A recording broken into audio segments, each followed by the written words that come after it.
tous, Mathéis Mouflet, analyste pour XTB. On se retrouve aujourd'hui exceptionnellement à la place d'Antoine. Il est indisponible et je le remplace aujourd'hui et demain. Je profite de cette occasion pour faire un Good Morning Market un peu particulier dans lequel je vais plutôt vous expliquer comment marche le calendrier économique de Xstation. C'est parti. Alors, dans le calendrier économique, tout d'abord, vous avez accès donc, à toutes les actualités ici. Vous pouvez choisir le pays que vous voulez afficher. Par exemple, moi j'affiche l'Allemagne, la Chine, les États-Unis, la France et l'Union européenne. Et vous pouvez avoir accès à l'impact des actualités que vous voulez afficher. Par exemple, ici, je n'affiche que les impacts forts, c'est-à-dire les actualités qui ont le plus de chances d'avoir un impact sur les marchés financiers au moment où elles sont révélées. Alors maintenant, on va parler un peu plus en détail de tout ce que vous pouvez trouver comme actualité sur la plateforme. Et donc par exemple, ici le mercredi, on a quelque chose de très important. Le mercredi à 20h, c'est le procès-verbal du FOMC. Alors le FOMC, c'est la Fed, en fait, c'est les réunions de Fed.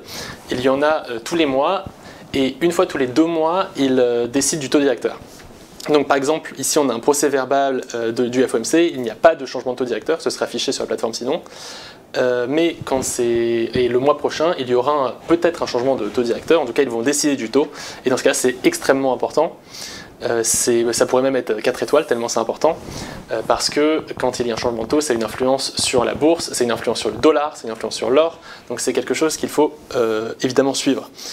Dans la même idée, le jour suivant, vous avez le procès-verbal de la BCE, qui est un peu moins important parce que ça concerne l'Europe, mais évidemment pour l'euro, si vous tradez l'euro, c'est très important. Vous avez par exemple aussi comme données les IPC. Les IPC, c'est les indices de prix à la consommation, donc en fait c'est l'inflation tout simplement. Enfin c'est des données qui montrent l'inflation. Et c'est quelque chose qui est très suivi surtout par la Fed, parce que ça permet à la Fed de savoir comment se porte l'inflation dans le pays et s'il faut augmenter ou baisser les taux. Donc c'est des données qui ont une influence sur la bourse toujours, et sur le dollar, et un peu sur l'or. Vous avez aussi accès au discours des banquiers centraux. Donc par exemple ici, le lundi, vous pouvez voir que le président de la Bundesbank va parler. C'est assez suivi par les investisseurs parce que ça permet d'avoir une meilleure idée de la politique monétaire ici de la BCE. Si je me mets en moyen, vous pouvez voir qu'il y a aussi vous pouvez avoir aussi accès au discours des banquiers centraux des autres pays. Alors la raison pour laquelle celui-là il en impacte 2 alors que c'est la Fed, c'est parce que ce n'est pas le président, c'est juste Bowman. Ça aurait été Powell, par exemple, on aurait eu plutôt un impact 3. Ici aussi, vous avez d'autres discours, Mary Daly, John Williams, donc ça ce sont des discours de banquiers centraux. Je me remets en fort, et on peut voir un peu la suite.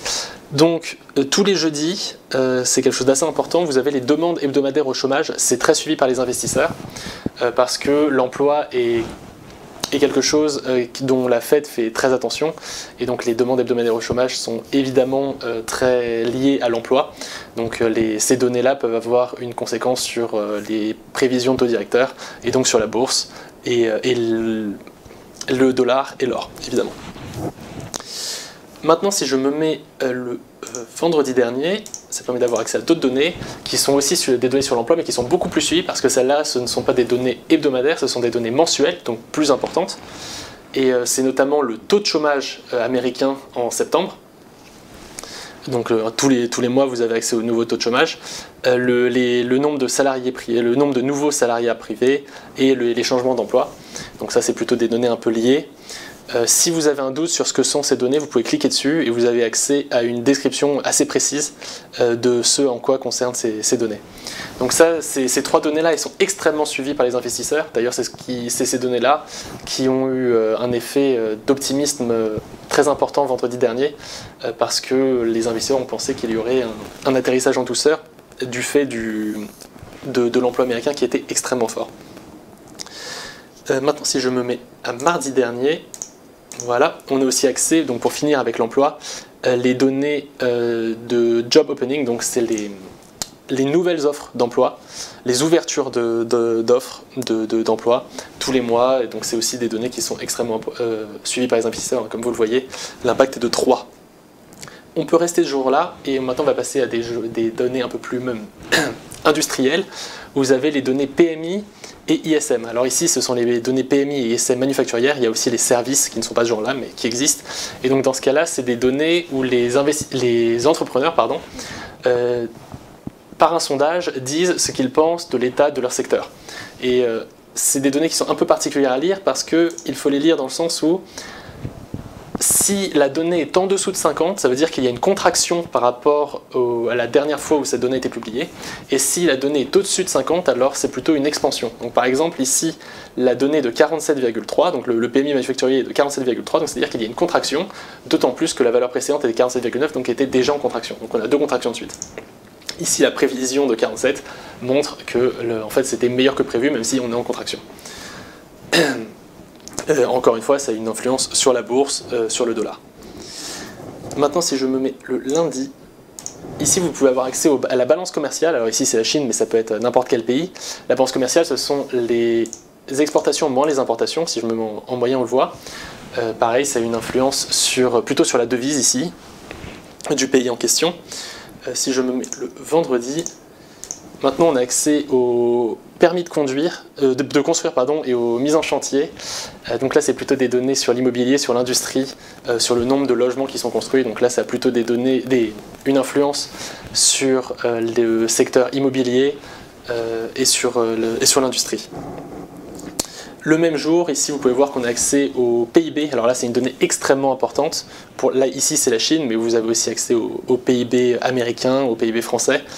C'est une donnée extrêmement suivie évidemment parce que c'est une influence sur la bourse, la devise, les taux. Donc c'est presque aussi important que le FOMC. Si je me remets cette semaine, maintenant on va parler un peu commodities. Alors si vous êtes un trader de matières premières, vous pouvez avoir accès au stock de pétrole brut ici, toutes les semaines. Et le mercredi, vous avez aussi accès au stock d'essence. Donc là, si vous tradez le pétrole, connaître le stock américain, c'est très important, hein, surtout sur le WTI. Et si vous tradez plutôt le gaz naturel, vous avez tous les jeudis, vous avez le stock de gaz naturel aux États-Unis. Donc pareil, hein, plus le stock est haut et plus ça a tendance à être un catalyseur baissier pour le gaz naturel, et inversement. Voilà, c'est tout pour moi. Si vous avez appris des choses, n'hésitez pas à liker la vidéo, à vous abonner à XTB France. Et si vous avez des questions, n'hésitez pas à les poser en commentaire, j'y répondrai. C'était Mathis Mouflet pour XTB.